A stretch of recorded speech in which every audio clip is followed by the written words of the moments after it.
so he can see on the he clips it later.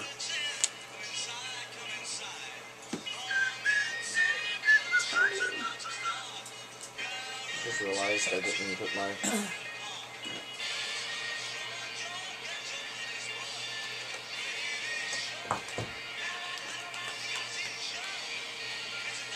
I keep forgetting we're on video.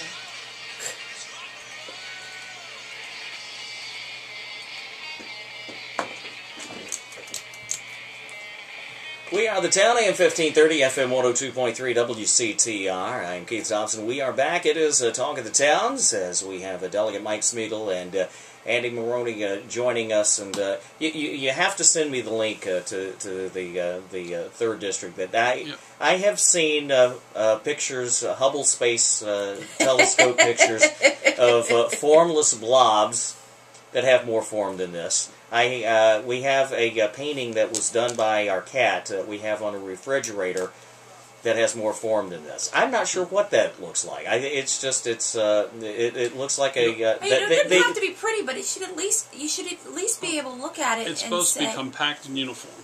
Yeah. Compact and uniform. Right. Okay. So it doesn't have to be pretty, but it should at least make some sense. Compact and uniform. I think that something that would be compact and uniform would have a shape to it. Well, I got asked. You can get this later on delegatemike.com or get it on waronruralmaryland.com. We'll have the article up by tomorrow.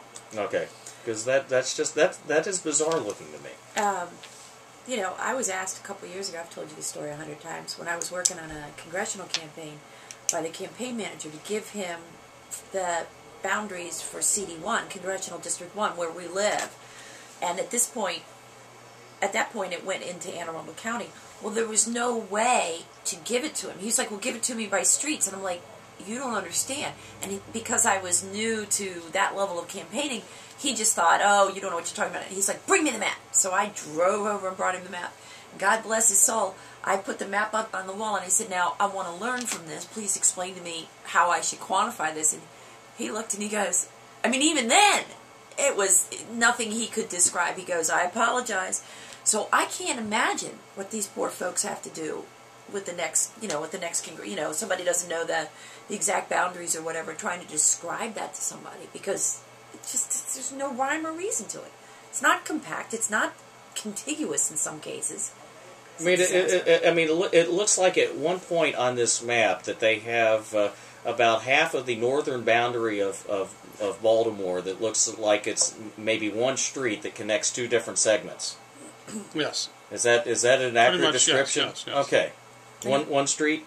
And it would not surprise me at all to find out that in some cases one side of one street is in one district and one side of another street is in another district, because that's how they do things. Well, they were so bad last time that the court, 10 years ago when they went to court, the judge, when he appointed somebody to come in and do it independently, said, and while you're at it, why don't you take out the portion of the software that identifies where the current legislators live? We don't really need to know that. So you're not supposed to take that in consideration, but the software had a little blinky light. Well, you don't want to cut here because you'll put so-and-so out of their district, or you don't want to cut here.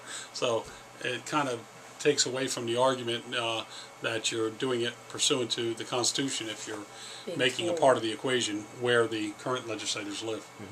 Mm-hmm. War on the Eastern Shore is War on rural Maryland.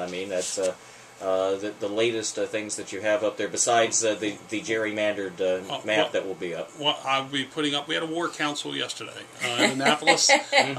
We met with all legislators were invited from Southern Maryland, from Western Maryland, from the Eastern Shore, from the northern areas of Maryland and the rural areas.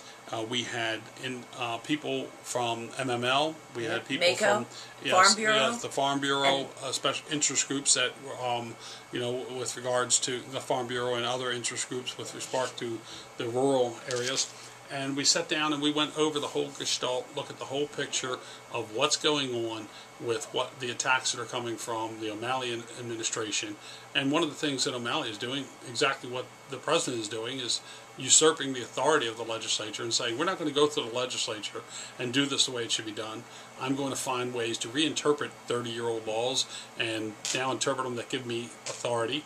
And we're going to go in and take away the local autonomy. So with respect to the Plan Maryland, and how that takes away local authority and gives it to the governor, and now MDE will dictate how your planning and zoning is done. They'll take away your right to use property as you wish.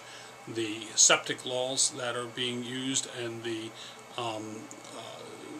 burdens put on farmers with regards to now how they can do the settlement control regulations are all to keep people from being able to live or to make a living in a rural area. They want everybody in, and I got a tweet today, I couldn't believe it. I'm sitting there, I'm in a meeting at the college, and a tweet, and the governor says we're all going to have to get used to living in more congested areas. And I just couldn't believe that it fits right into what we're saying is there's this reverse Pol Pot mentality where we're going to drive everybody out of the rural areas into the cities to live, into the urban areas, because they're losing population, and they want to be able to push the people there. So all the funding for all your transportation, all the good things in life are coming from the state. All the money's going to go there. All the punishment, all the penalties are going to go into rural areas, so if you want to live there. So they're making a real concerted effort to use the power of government to force people where they live and the kind of lifestyle that you'll be able to have. So we're going to get together, all of the rural areas, to say, stand together on this and fight it.